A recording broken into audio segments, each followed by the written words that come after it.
So I brought the Bluick in to have its brakes fixed. I learned a few things. First and foremost, don't have an old car. Don't have an old car. So last we left off, I had started the Bluick. It started, it ran, and the brakes worked. That following Monday, or actually over the weekend, it was, or during the week, one of those, I said it would be wise if I get a master cylinder for the car, and that'll be it. So I went to, where else? AutoZone's website, and I look up the car brake master cylinder. Here we go. So they got a whole bunch of them listed. Great. How do you know which one is right? Well, some are remanufactured. I'm saying to myself, there's no way I'm going to put a reman master cylinder on there, because if it failed once, you know, what if they didn't rebuild it right, and let's just get a new one. So it was a few bucks more, $30, $80 more, or whatever it was. So I feel more comfortable with that. Fine. But there's still 4 choices. Apparently, in 1967, the Riviera was available with front disc brakes, but they're very rare, and almost nobody bought them because cars had drum brakes then. That's just what was the state of the art, really. There was no need to change what worked. The cars did stop. Were the stopping distances as good as they are today? No, but then again, we had asbestos-lined brake shoes back then, so maybe. And not to mention, there really wasn't any brake fade on the Riviera because the drums were made out of solid cast aluminum, and they have fins on them for heat dissipation. So there really was no brake fade. But disc brakes were an option, so immediately I could knock 2 out, and that leaves 2 others. They both say for drum brakes. That's what I have. And then it says, call this 800 number with your VIN, and we'll check to make sure this part fits your car. Okay, I call them up. Hey, listen, here's my VIN, looking for a master cylinder. Okay, well, I got this part number and this part number. So the first part number, I punch in, and I was looking at that one. The second one that he gives me did not even come up in the list, which was interesting. And when I punched that up, it had a picture of a master cylinder that was just a generic picture of one, and printed over the picture it said, picture not representational, which means this is a master cylinder, but not the one you're going to be getting. So they didn't have a picture of it. And the guy said, that should be the right one for your car. Of course, it also happened to be the most expensive one. Now, what was the difference between the two? It so seems that in '67, Buick might have used brake parts or components from Bendix. Bendix is still around today. They make all kinds of brake parts and stuff like that even today. Or they could have used Delco Moraine. Now, anybody who knows about GM knows Delco or AC Delco or anything like that, but back in the 60s there were different divisions of it. Delco Moraine, and I like that name Moraine, there's just something about that. Delco Moraine did brake parts, brake shoes, drums, disc brakes, rotors, wheel cylinders, springs, all that great stuff that goes into the brakes on a car. And of course, master cylinders. Bendix made them also. So the guy on the phone says, look on the car and find out what you have. That's great. I go out to the car. It's filthy, it's rusty, and there's not a damn thing stamped into it anywhere that I could see. I did some more poking around on the interwebs, and one of them said that one of them is going to have a gold anodized brake booster if you have a brake booster, which I do, and the other one would be black. Mine is just filth. So if I clean it off, it doesn't look gold, it doesn't look black, it just looks a mess.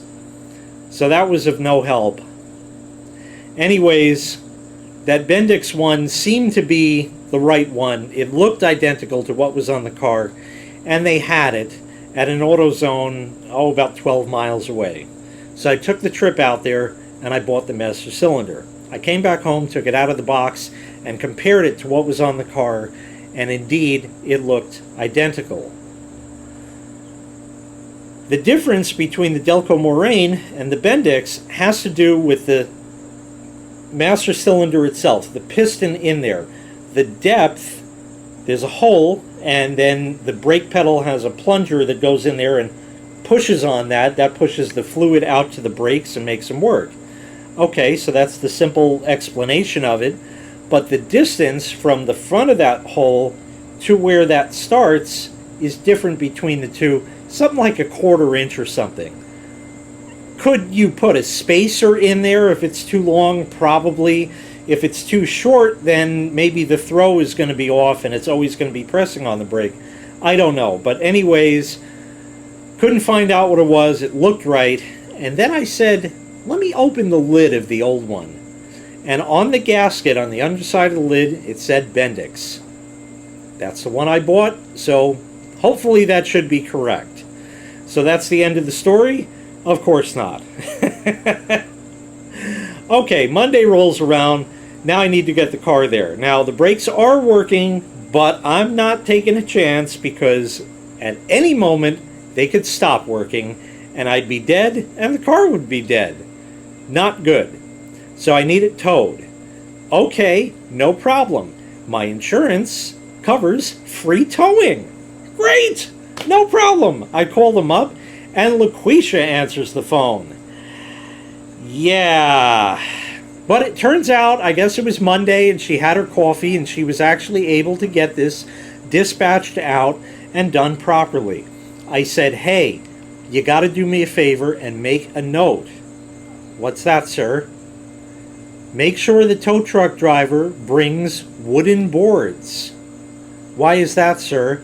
I said, when it goes up on the flatbed, the back end of the car has a tendency to rub on the ground. Not really the back end of the car, just the tailpipes. And it's at such an angle where it's just the lip of the tailpipes, but I don't want them rubbing on the ground, you know? It's not supposed to be that way.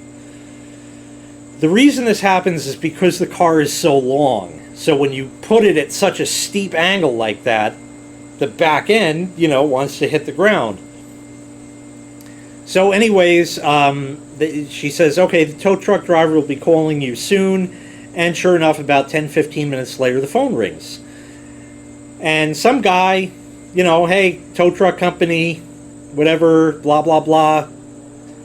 I'm doing a call right now. I got to change some lady's tire, and then I'll be right over to you. Okay, rough guess how long that might take? We'll say about 45 minutes. 15 minutes later, the guy rolls up. Awesome. Things are rolling along, figuratively, really well. Okay, so the guy says, all right, what's the deal? I said, no brakes. He said, none at all, or does it start? Does it run? Can you put it on the street?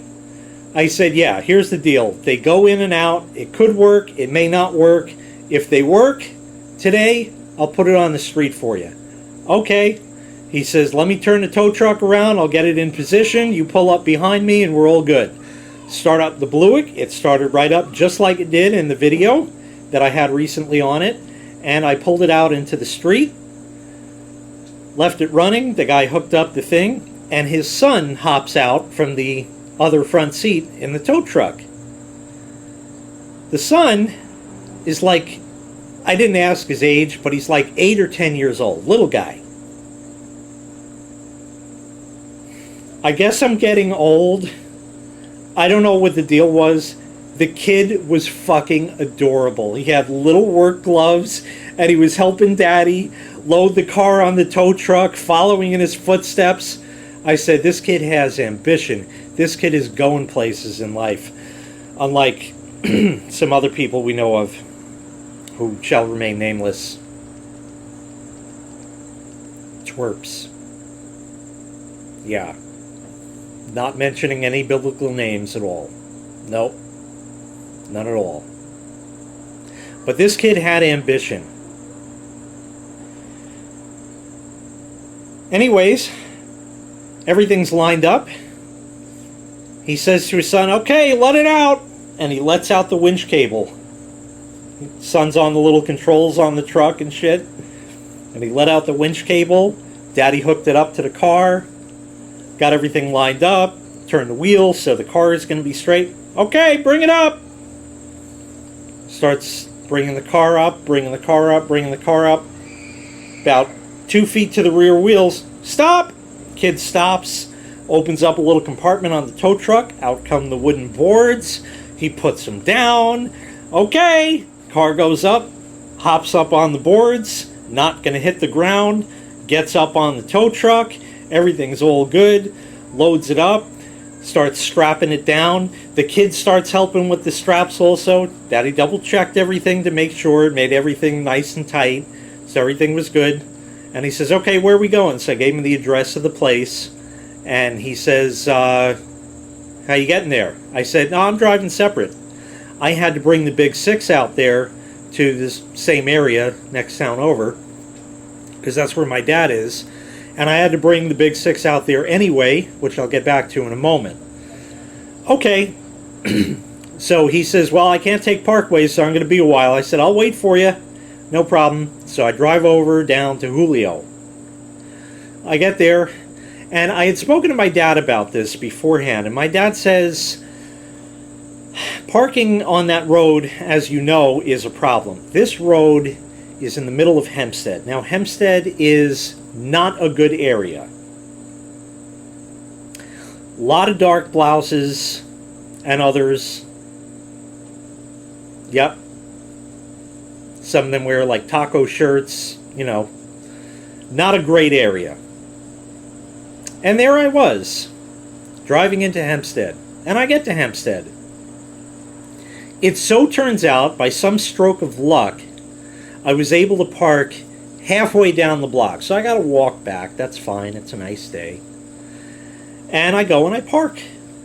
And I leave the car there. And I walk back and I'm waiting for Julio. He's taking care of some other things. He comes out. And I say, hey, how you doing? Bringing my Bluick in about the brakes and that. Yeah, what's going on, man? Okay, so I told him. He says, they worked, then they didn't work, then they worked, then they didn't work, now they work again? I said, yep, that's right. He said, that's weird. That bodes well. Anyway, my dad also said that if you have trouble parking, you could park across the street at the McDonald's. There's a McDonald's directly across the street from this block. Not a McDonald's you want to go to. Just saying. But the parking lot is right there, and it's right across. It's like 5-6 lanes. And he says those cars go with a vengeance on that road, so if you have to cross that, be real careful. Well, fortunately, I didn't have to cross the road because I was able to get a spot on Julio's block, and that was that. So I tell Julio the whole deal. I said, the guy will be here soon. Okay, fine. Anyway, the tow truck guy shows up. He hops out. Kid hops out. Puts his little work gloves on. He undoes the straps and the whole thing. And the kid runs the truck. Daddy calls out to him, okay, send it down. You know, this, that, and the third, blah, blah, blah. And the kid did the whole job. Daddy was just there to make sure that he did it right. It was adorable. It really was. Like I said, the kid was 8-10 years old, something like that. And the guy said, okay, you're all set. I said, you need me to sign something, anything like that? He says, nope, we're all good. I said, okay.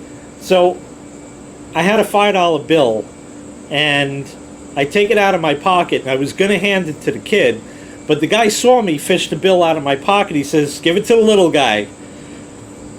That's, can you believe that? That's exactly how it's supposed to work. That's exactly how that is supposed to work. Kid goes to work with daddy, and the kid gets all the tips. Just for being the kid, you know?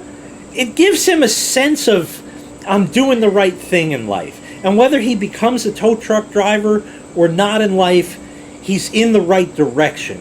And he's going places, this kid. And I was happy to give him the $5. So Julio, I say, okay, here's the car, whatever. He says, okay, I need you to do me a favor. Go take the car, park it in the McDonald's parking lot. I have 7 cars there right now.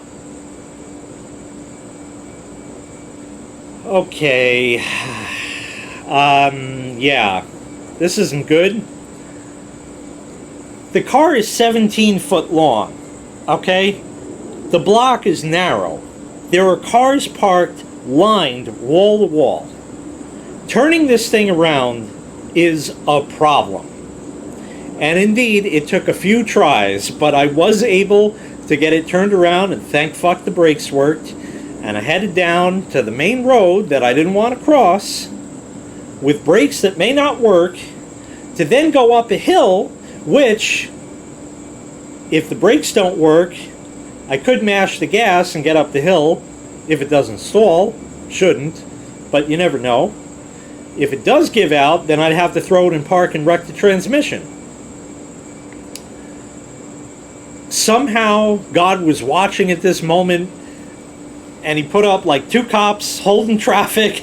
There was no traffic, red light at each end, and I sailed right across and parked it at McDonald's, and that was the last I heard of the car. It was probably stolen. I don't know. It's been 5 or 6 days now. I haven't heard. Not in a rush for it. I didn't tell him take your time, but anyway, that's what's going on. It's at the place. I should hear back soon, and that's that. Now, there's a little more to the story because, like I said, I had to bring the Big 6 out there as well. I'm also super thirsty because I'm talking, so give me a second here. I have some Benner citrus iced tea from Aldi.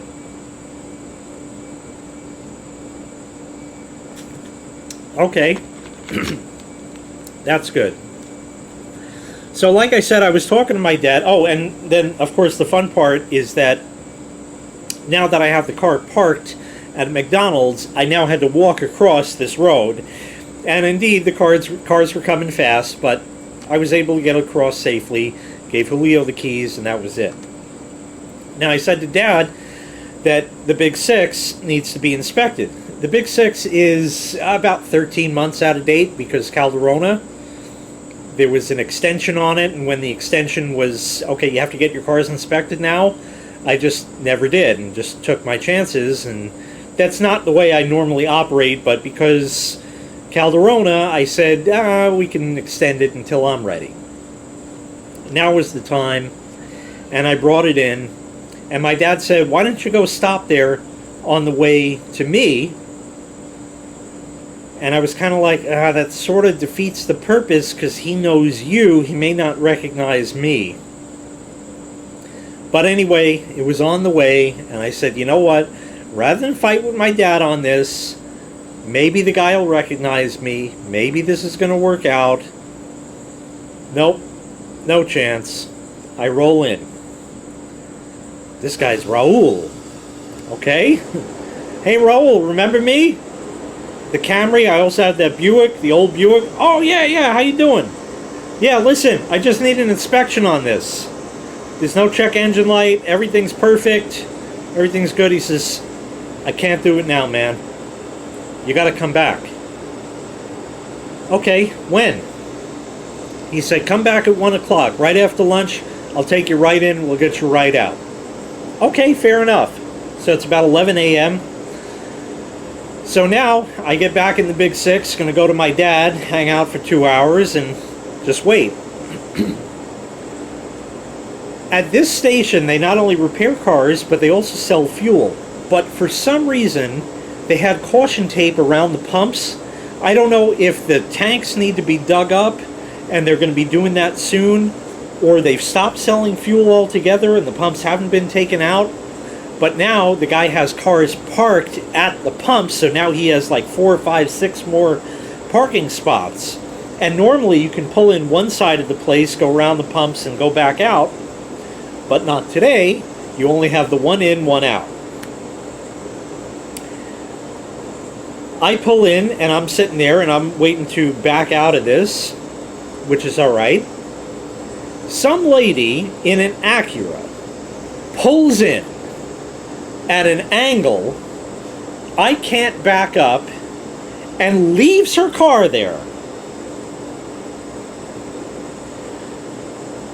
She goes to walk into the place and sees Raul. Raul, do you have air for the tires?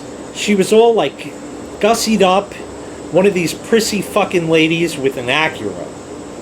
And she needs air for her tires. So he says something in Spanish to one of the other Spanish guys, and he gets out the air hose and the tire chuck and the pressure gauge and the whole thing, and he fills up all of her tires. I hope he charged her. I don't know. But I had to wait while this lady got air in her tires for, 5, 6, 7 minutes while that was taking place. I had to wait because she's an Acura. The guy finishes pumping up the tires. Okay, thank you. And she sees me. I have the window rolled down.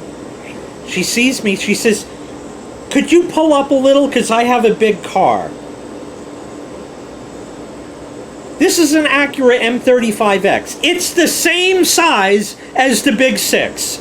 Give or take 3 inches. It's a fucking car. And I need to pull up so she could get out. She had no problem getting in and blocking me in. Why can't she just back out the same way? So anyway, she said that to me, and I'm like, this is fucking ridiculous. It so turns out that the Spanish guy who just pumped her tires up is still standing right there and heard this, saw me. We transcended every racial barrier, every language barrier, and we looked at each other and laughed. Because it's just so ridiculous, Lucy. Transcended all bounds, all boundaries, and we both had a good laugh about it. That was fucking hilarious. Anyway, she finally pulls out. I get my chance. Finally, I go. And now I'm back in the old neighborhood. Now, the way I had to back out, I said, well, I'm now facing the wrong way because I couldn't back out the other way to go the way I needed to. So let me just cut down this side street. Oh, shit. I don't even remember what road this goes to. Oh, it's been a long time since I've been in the old neighborhood. But I remembered, and I made my way over to my dad, and I hung out there and had to listen to my mother for 2 fucking hours until it was 1 o'clock. 1 o'clock, it's time to go back. My dad goes with me this time. We see Raul. Hey, Raul, I was here before. Yeah, bring you right in, no problem. And sure enough, he brings me right in. The guy goes, he does the inspection. This place is the place we go to because you're supposed to put the car up on a lift, remove the wheels, check the ball joints, check the brakes, and he just makes sure the blinkers work and the horn honks and we're good. So that's why we go there, because I know if something is wrong with the car, and this way he doesn't say, oh, this is going to be $700, I can't pass you unless you get it done. So that's why I go there. Anyway, and it's worth the trip. So anyway, that was the deal. Got the Big 6 inspected. State fee is $37. So I give him 40, and I said, give that few bucks to the guy who did the work. And he said, Paco, 3 centavos, or whatever the fuck he says. And he handed me the $3. Paco says thank you, and I was on my way. I came home. The Bluick is still being repaired. Haven't heard, and I will give you an update probably when I get the car back. When I get the call that the car is ready, it's not ready because the Bluick is also like 2 years out of date with inspection, so that needs to be done. Might check the wipers. We know the wipers are shot. Have replacements. They might fit, they might not. Maybe we can make it look good. They don't have to work, they just have to look like they're not broken. The ones now look broken. So anyway, that's that. And when I get the car back, I'll bring it over to my dad. We'll change the wipers and go back to Raul, get that inspected. That's only $10 because it's doesn't need the emissions, which is just plugging the OBD2 in. And we'll get that done, and then the Bluick is good for another year. This has to happen. By the time you see this, it already has happened, and you're getting the news late as usual because of the way the videos are released. But right now it's August 20 or 21, something like that, and I have till the 31st of this month to get the car fixed, the wipers done, it inspected, the registration renewed, and pay the insurance. All in 10 days or so. Wish me luck. Well, actually don't, because it's too late now. Whatever happens, you'll find out soon. Thanks so much for watching. Just a couple little interesting ditties about that, how I had to drive the Bluick anyway to put it in the McDonald's parking lot that I didn't want to go to start with because he's so backed up and busy, and all that great stuff. Just interesting story. I thought I'd relay that to you, and that's it. So thank you very much for watching. Make sure you click like, make sure you click subscribe, and I will be back shortly with an update to the Bluick. Hopefully all fixed and all done. Alright, thanks again. Take care. Bye-bye.